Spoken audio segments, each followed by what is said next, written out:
Hi, Orion Rose. Mommy's trying to make a video. Can you give me just a moment? Hi, Damore Bakery. Let me just go get her. All right, look. That's what Mommy's trying to do, but you're not letting her. Say hi.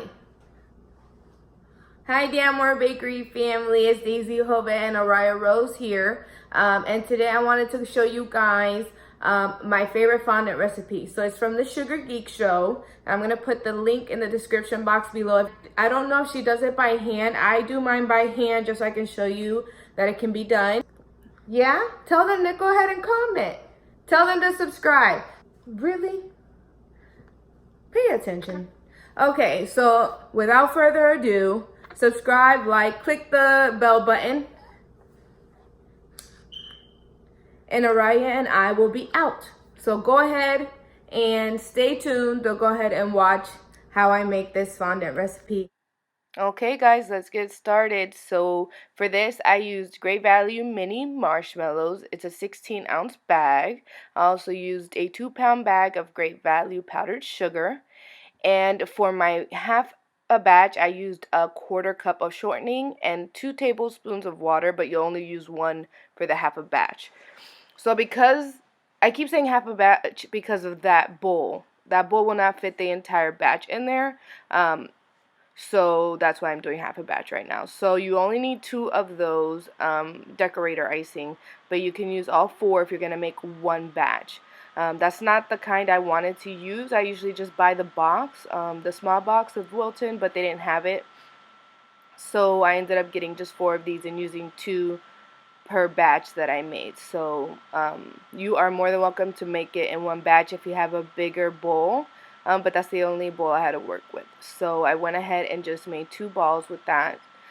So I measured out the marshmallows so I could get an equal amount for each batch. And it ended up being 11 cups. So I'm putting in here 3, 4, 5, and then this is half. So 5.5 cups for the half a batch, 1 tablespoon of water, and the 1/4 cup of shortening. So I put it in the microwave for about a minute, and then you have to mix it very, very well to see how much you think you're going to need. So it looks pretty good, but I'm going to put it in there for about another 20 seconds just to make sure everything is nice and melted.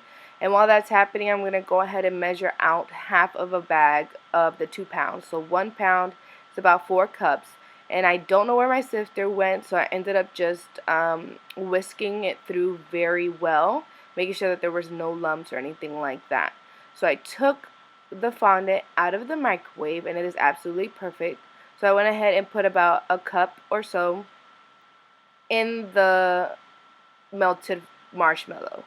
So I slowed that down just a little bit so you can see you have to work kind of slow but kind of fast at the same time, if that makes sense. So you don't want the marshmallow to harden too quickly because it does that. So you work kind of fast. But if you have a small bowl like I do, the powdered sugar will go everywhere if you try to do that. So I decided to go ahead and just pour the rest of the powdered sugar on the work surface so I could start kneading it kind of like I would for a bread dough or something like that. So it's powdered sugar and the marshmallow mix. And I left a lot of the mixing in the video so you guys could see it does take a little bit of elbow grease just because you're not using a mixer.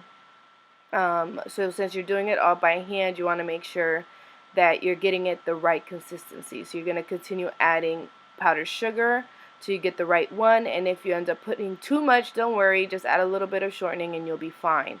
So you can see the difference there that I was pointing at. That's what I had before, and then what I made with the marshmallow.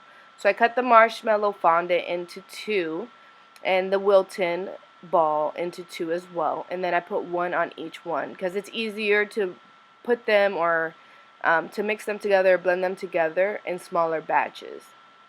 So once I go ahead and mix both of them together, then I add them as one. And this is just half a batch. So look at the difference you're going to see. So from that small little Wilton, I added it to my marshmallow fondant, and look how much bigger it is. than what we started with. So make sure you always put it in that cling wrap or whatever the case might be to make sure it doesn't get dried out. So you're going to see now this is the double batch. So I made another batch exactly the same way, and I added them together. And as you can see, I covered it with like 1,000 pounds of the cling wrap or the saran wrap to make sure it doesn't dry out. You don't want that. So I'm cutting it into 3 pieces because the cake that I was making, I thought I was going to make 3 different colors, but I actually ended up making 2, so you'll see that in a second. So the first color I'm making is like extreme yellow, I'm going to call it. So lemon yellow. So I'm using the brightest yellow gel food coloring that I have. And that's where you see I just decided to make the 2 colors instead. But you can see that the fondant is working absolutely amazing. If it starts sticking to your hands like it did right there, just add a little bit of shortening. It'll be okay. And just keep kneading in that color until you get the one you want. So it wasn't as bright yet, and it was starting to get a little bit too sticky and a little bit too rough. So I add a little bit of shortening in there once I put the coloring in. And you're going to see, look at that bright color right there. Oh my goodness. So the same with the red.